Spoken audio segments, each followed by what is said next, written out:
Allez, bonjour, super, donc j'espère que vous allez bien. J'espère aussi que ce deuxième exercice a pu être bénéfique encore pour vous. Et voilà, n'hésitez pas donc à le refaire et y mettre même votre vocabulaire, les mots et les phrases qui ont plus de sens pour vous, qui sont nécessaires pour trouver vraiment plus d'apaisement, de sérénité. Voilà, ça vous appartient maintenant, c'est un exercice. Vous pouvez le revivre autant de fois que vous le souhaitez. Allez, aujourd'hui, on va regarder un petit peu plus sur le après-confinement. Est-ce que déjà vous avez pu vous poser des questions, peut-être des projections déjà.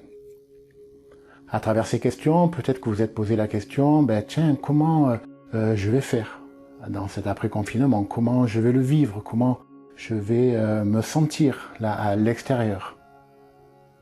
Comment ça va être pour moi? Voilà, vraiment, c'est peut-être des questions qui se sont déjà posées, peut-être même que vous êtes projeté dans ce après-confinement.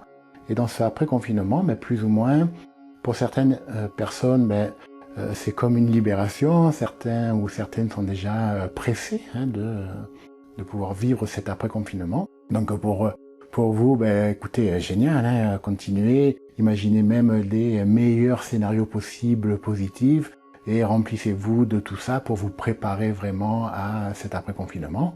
Par contre, pour celles et ceux qui ont un peu plus de mal à se projeter d'une manière positive, qui peut-être à travers des peurs, des angoisses, peuvent se sentir là dans une difficulté, on va voir un petit peu tout ça.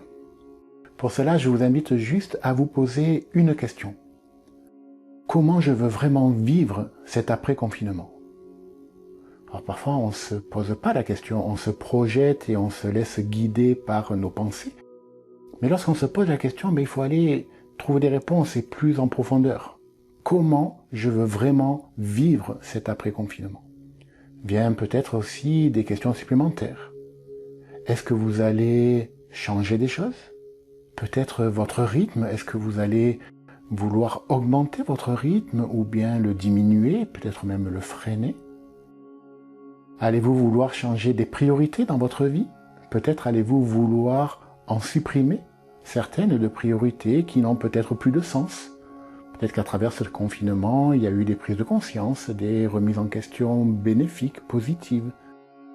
Voilà, donc peut-être que dans des priorités, certaines vont disparaître de votre décision de vie, dans votre choix de vie. Autant elles n'auront plus d'intérêt, plus de sens pour vous, là dans votre vie. Peut-être allez-vous en ajouter des priorités qui vont avoir peut-être plus de sens pour vous maintenant dans votre vie, dans ce que vous voulez vivre, dans ce que vous voulez partager aussi.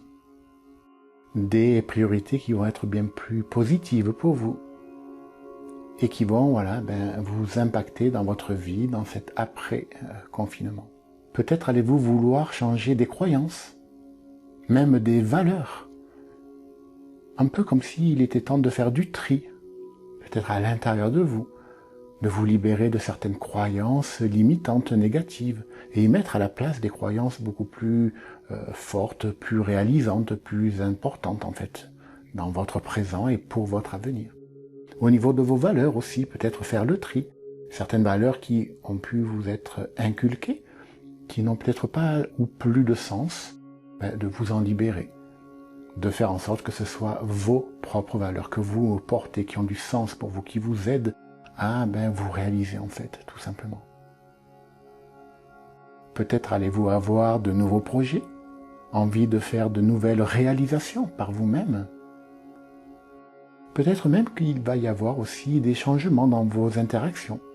Peut-être un changement un peu spécial par rapport à cette interaction avec vous-même.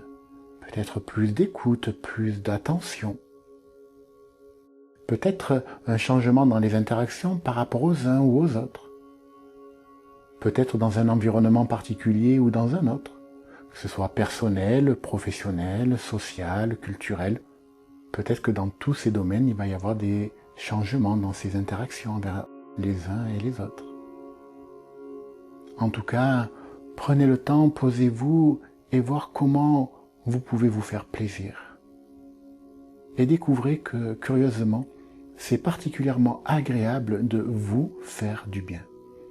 Alors, c'est un beau cadeau que vous pouvez vous faire Et je ne peux que vous inviter à vous faire tous ces cadeaux. Faites-vous du bien. Passez une bonne journée et au plaisir. Donc dans quelques heures ou dans quelques jours, vous recevrez un 3e exercice qui viendra clôturer cette expérience. C'était important pour moi de vous transmettre ces exercices guidés de manière gratuite pour justement vous aider, si vous en aviez besoin bien sûr, vous ou vos proches, dans la gestion là, de cette situation et dans cette période particulière. Voilà, prenez soin de vous et au plaisir. Au revoir.